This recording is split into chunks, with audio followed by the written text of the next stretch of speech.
Ancient forbidden knowledge history tried to erase. The Book of Enoch, an ancient text expelled from official history. Written around 300 BCE, it claims to be the vision of Enoch, great-grandfather of Noah, seventh from Adam, a man who walked with God and never died. The impact was enormous. Early Christians read it. Jews debated it. Then the church buried it. Why? Because it tells a story they didn't want told. Fallen angels, the Watchers.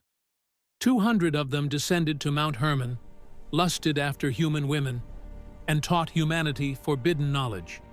Metallurgy, astrology, weapons of war. Their offspring, the Nephilim, giants, hybrids, abominations that had to be erased by the flood.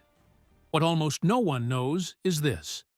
The book survived only because Ethiopian Christians kept copying it in secret for over 1,000 years. The Western world didn't see it again until 1773. In other words, some knowledge was meant to stay buried. But the real question isn't why it was hidden. It's what else did the Watchers teach that we still haven't found? And if they taught humanity once, who's to say the lesson ever ended? The Emerald Tablet, a single page that birthed an entire science, attributed to Hermes Trismegistus, thrice great Hermes, a fusion of the Greek god Hermes and the Egyptian god Thoth. Written, they say, on a slab of emerald in Phoenician script. The impact? Alchemy, chemistry. Modern science itself traces roots back to this cryptic text. 13 lines. That's all it takes. As above, so below. As within, so without. The macrocosm mirrors the microcosm. The universe reflects in a single atom. It speaks of transmutation, lead into gold, base matter into divine essence.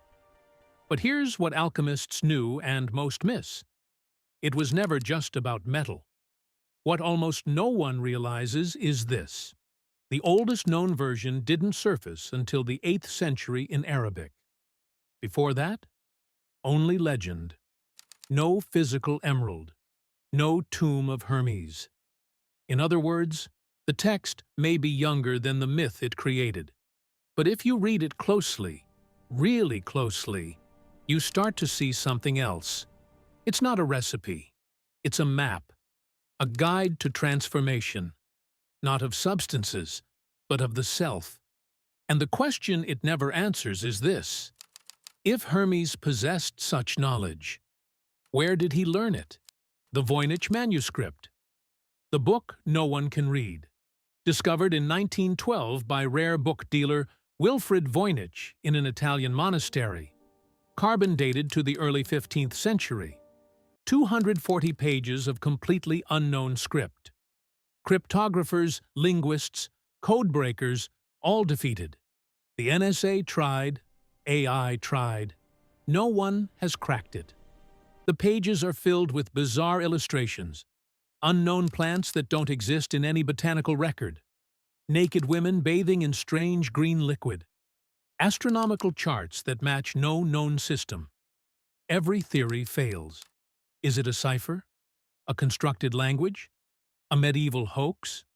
Or knowledge so forbidden it had to be encoded beyond comprehension? What almost no one talks about is this. The parchment is real. The ink is real. Someone spent years writing this with absolute precision. But for whom? And why? This wasn't a joke. This was protection. But here's the unsettling part. If it's a code, it's one designed to resist every method we've invented. If it's a language, it follows rules we don't recognize. And if it's knowledge, what kind of knowledge requires that level of concealment? The Kybalion, hidden wisdom dressed as a modern book, published in 1908 by 3 initiates. No names, no faces, no proof they ever existed.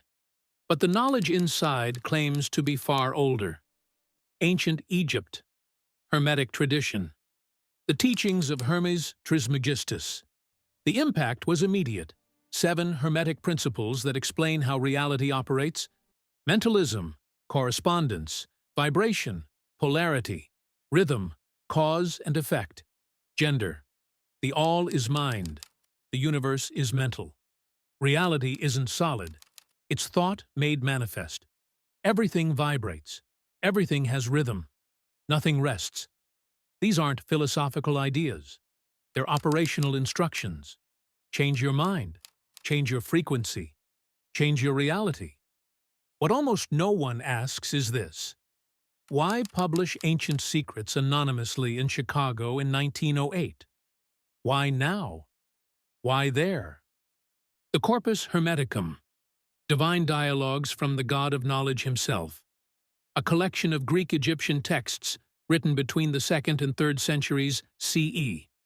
Conversations between Hermes Trismegistus and his disciples.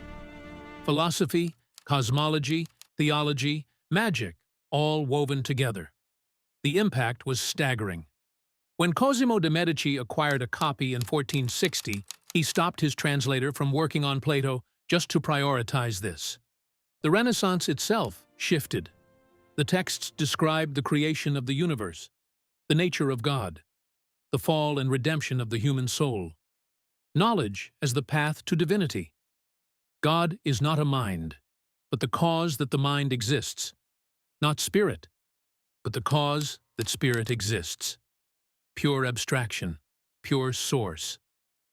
What scholars rarely mention is this: these texts were considered more important than the Bible by some Renaissance thinkers. Forbidden, yes, but irresistible. This wasn't just mysticism. This was a rival cosmology. The Church condemned it, burned copies, declared it heretical, but the ideas survived. Hermetic lodges, secret societies. And here's the question that lingers. If this knowledge came from Thoth Hermes, who taught the gods?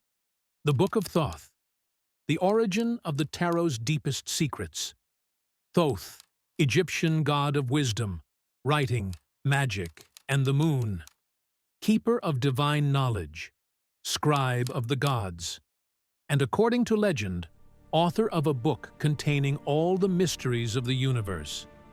The book was said to grant ultimate power, control over nature, command over gods and men, but at a cost. Every reader would be cursed. The legend tells of Prince Neferkaptah, who found the book in a tomb beneath the Nile.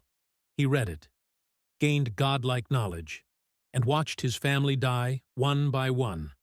The book was buried with him, lost, or hidden, or waiting.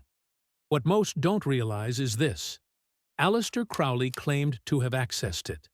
In 1944, he published the Book of Thoth, not the original, but his interpretation.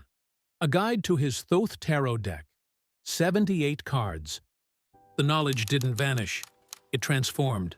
The major arcana, the minor arcana, every card a cipher, every image a doorway.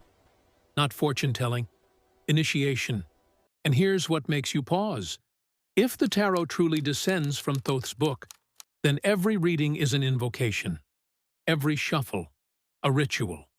The Ars Goetia, a manual for summoning demons, part of the Lesser Key of Solomon, compiled in the 17th century, but claiming much older roots. 72 demons, 72 seals, 72 invocations. This wasn't mythology. This was instruction. Step-by-step rituals for binding fallen angels to your will. Each demon had a rank: Duke, Marquis, President, King. Baal commands 66 legions. Paimon teaches all arts and sciences. Asmodee reveals hidden treasures, and they will obey, if the ritual is perfect. The book provides everything: the seal to draw, the incantation to speak, the circle of protection you must stand inside. One mistake? You don't control them. They control you. What modern occultists know but few admit: these rituals are still performed. Ceremonial magicians, Thelemites, practitioners of Solomonic magic. Not fantasy, practice. In other words, The line between study and invocation is thinner than you think. The book warns repeatedly, respect the hierarchy, never break the circle, never show fear, because these aren't symbols. According to the text, they're entities. And here's the part that unsettles. Every demon offers something humanity wants: knowledge, power, wealth, love. Which raises a question. What does it say about us that we keep opening the book?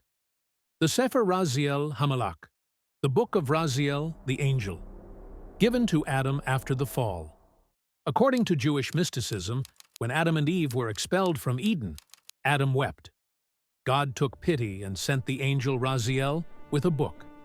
Inside, all the secrets of creation, angelic names, cosmology, magic, protection. The impact was immediate and catastrophic. The other angels, jealous of this knowledge being given to humans, stole the book and threw it into the ocean. God commanded the demon Rahab to retrieve it. The book returned to Adam. After Adam, it passed to Enoch, then to Noah, who used it to build the ark with perfect dimensions, then to Solomon, who used it to command demons and build the temple. The text contains prayers, seals, angelic invocations, and protective amulets. Even owning a copy was believed to protect a household from fire, evil spirits, and misfortune. What few discuss is this. Copies of the Sefer Raziel were buried with the dead in Jewish tradition, to guide the soul, to protect the journey. In other words, this wasn't just knowledge. It was a spiritual weapon. The book describes 72 angelic names that correspond to the 72 demons of the Goetia: light and shadow, mirror and counterbalance. And that leaves one question. If angels gave humans this knowledge, why did they try to take it back? See in the next video.